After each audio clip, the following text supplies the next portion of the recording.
My name is Meg Mclachlin, and I'm a pathologist from London, Ontario. I work at the London Health Sciences Centre and at Western University.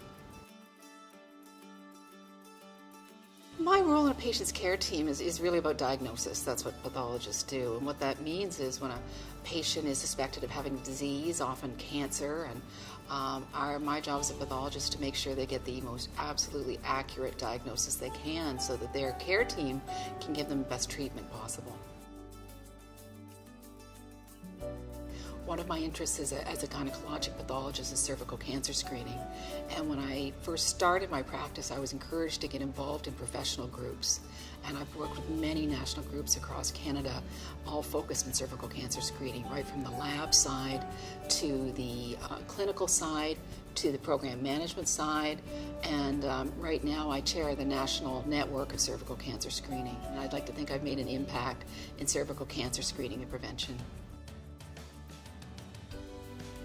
I do recall a time, this was many years ago, when a woman I knew just peripherally called. She was a young woman and had children. She'd been told by her family doctor that she had ovarian cancer and that she'd read up on the internet about ovarian cancer and it was bad.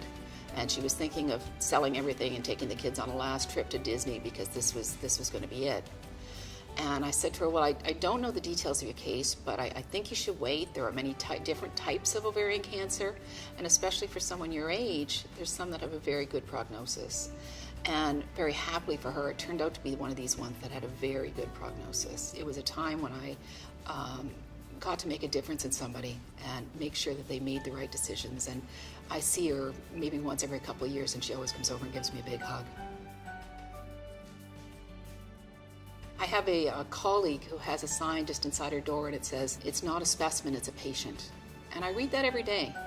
So I would really like if people maybe had a deeper understanding of how much we as pathologists are committed to patient care and see ourselves as part of the healthcare team.